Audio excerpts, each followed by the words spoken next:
ശരിയാണല്ലോ എന്ന് പറയുന്ന ഒരു സബ്ജക്റ്റാണ്. കണ്ടു കഴിയുമ്പോൾ അറിയാൻ പറ്റുള്ളൂ. ഈ വിവാഹമോചനത്തിന് നടക്കുന്ന ദമ്പതിമാർ ഒരു 2-2.5 മണിക്കൂർ ഈ സിനിമ ഒന്ന് കണ്ടിട്ടുണ്ടെങ്കിൽ കുറച്ച് കാര്യങ്ങളൊക്കെ അറിയാൻ പറ്റും. സ്ത്രീകളൊന്ന് പേടിക്കും കേസൊക്കെ കൊടുക്കുക. കാരണം പുരുഷന്മാർ പോയാലും രക്ഷ പോലും മനസ്സിലാവും. ആവേശം വന്നതിൻ്റെ ഏറ്റവും വലിയ എഫക്റ്റ് ഇതായിരുന്നു. അപ്പോൾ പുരുഷന്മാരും ഇരയാവുന്ന സന്ദർഭങ്ങൾ ഉണ്ട് എന്നുള്ളത് ഒരു ഫിലിമിലൂടെ പുറത്ത് കാണിക്കുമ്പോൾ സന്തോഷം. നല്ലൊരു ഫാമിലി മൂവിയാണ്. ആസിഫിക്ക സൂപ്പറായിട്ട് നിന്നിട്ടുണ്ട്. നമ്മൾ പറയുന്നത് ചെയ്യണല്ലേ, അത് പ്രേക്ഷകരല്ലേ എടുക്കേണ്ടത്. എങ്ങനെയുണ്ടെന്ന് നിങ്ങളാ പറയേണ്ടത് അതെങ്ങനെയുണ്ടെന്ന്. നമ്മളത് ചെയ്ത് കഴിയുമ്പോൾ നമുക്ക് ടെൻഷനാണ്. കാരണം നിങ്ങളെങ്ങനെ എടുക്കും, ഓഡിയൻസ് എങ്ങനെ എടുക്കുന്നുള്ളൂ. നിങ്ങളിത് പറയുന്നത് നന്നായിട്ടുണ്ടെന്ന് പറയുമ്പോൾ ഭയങ്കര സന്തോഷം. അതാ കഥാപാത്രത്തിൻ്റെ ആണത്. പിന്നെ ഭയങ്കര സന്തോഷം. എനിക്ക് മൂവി വളരെ ഇഷ്ടമായി.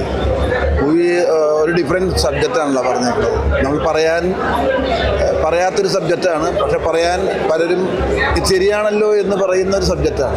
കണ്ടു കഴിയുമ്പോൾ അറിയാൻ പറ്റുള്ളൂ. ഒരു അടിപൊളി പടം. കാരണം ഇത് നമ്മൾ സിനിമ കണ്ടിങ്ങനെ എൻട്രി വരുമ്പോഴത്തേക്കും നല്ലൊരു, അതായത് ഈ കുടുംബോടതികളിലൊക്കെ ഈ വിവാഹമോചനത്തിന് നടക്കുന്ന ദമ്പതിമാർ ഒരു 2-2.5 മണിക്കൂർ ഈ സിനിമ ഒന്ന് കണ്ടിട്ടുണ്ടെങ്കിൽ കുറച്ച് കാര്യങ്ങളൊക്കെ അറിയാൻ പറ്റും. അല്ല വെറുതെ ചുമ്മാ ഇങ്ങനെ കോടതി കയറി നടക്കേണ്ട ഒരു ആവശ്യമില്ല.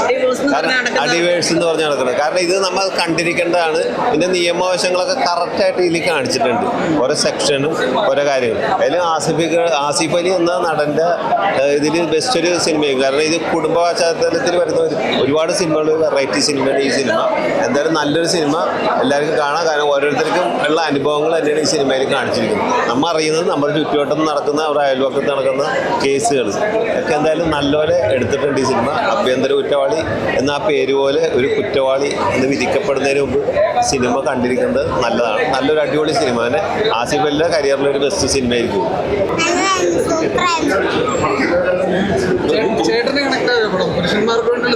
തീർച്ചയായിട്ടും പുരുഷന്മാർക്കുള്ള, കാരണം പുരുഷന്മാർക്ക് വേണ്ടി ഇവരാരും ശ്രദ്ധിച്ചിട്ടില്ല. ഇത് ഉള്ളതുകൊണ്ട് ആൾക്കാർക്കെല്ലാം, പുരുഷന്മാർക്കെല്ലാം ഒരു സ്ത്രീകളൊന്ന് പേടിക്കും കേസൊക്കെ കൊടുക്കുക. കാരണം പുരുഷന്മാർ പോയാലും രക്ഷ പോലും മനസ്സിലാവും. മറ്റേ സ്ത്രീകൾക്കൂടെ കോടതി എപ്പോഴും നിൽക്കണമെന്ന് എല്ലാം വിചാരിക്കും. പക്ഷേ നേരെ തിരിച്ചാ ഇത് പിന്നെ തീർച്ചയായും ഒരു കേസ് പോകുകയല്ലായിരുന്നു. ഈ കേസ് നേരത്തെ സിനിമ വരുമായിരുന്നെങ്കിൽ കുറേ കേസുകൾ പോകുകയല്ലോ. പേടിച്ച് പോകുകയല്ലായിരുന്നു. കള്ളക്കേസ് കൊടുത്തൊന്നും പോകുകയല്ലായിരുന്നു. കേരളത്തിൽ പൊതുവെ കണ്ടുകൊണ്ടിരിക്കുന്ന ചില സമയങ്ങളിൽ അതെ, ഇപ്പം നമ്മുടെ പുറത്ത് കാണുന്ന സംഭവങ്ങൾ തന്നെയാണ് മൊത്തം. ആസിഫായിട്ടാണ് ഹരിശ്രീ ചേട്ടനും എല്ലാവരും കൂടിയല്ല നല്ലൊരു കോമ്പിനേഷനാണ്. നരുവീട്ടിൽ അതെ അതെ അതെ അതെ ആദ്യമായിട്ടാണ് ഇത്രയും മുഴുനീള വേഷം കിട്ടുന്നത്. അതിൽ ഒരുപാട് സന്തോഷമുണ്ട്. ആൻഡ് ആസിഫ് അലിയുടെ കൂടെ തന്നെ 9ാമത്തെ പടമാണ്.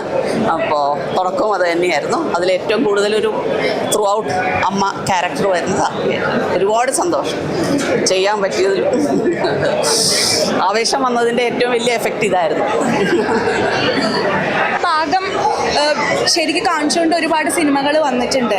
അപ്പോൾ പുരുഷന്മാരും ഇരയാവുന്ന സന്ദർഭങ്ങൾ ഉണ്ട് എന്നുള്ളത് ഒരു ഫിലിമിലൂടെ പുറത്ത് കാണിക്കുമ്പോൾ സന്തോഷം. ഈക്വാലിറ്റി ആണല്ലോ നമ്മളെപ്പോഴും സംസാരിച്ചുകൊണ്ടിരിക്കുന്ന ഒരു വിഷയം.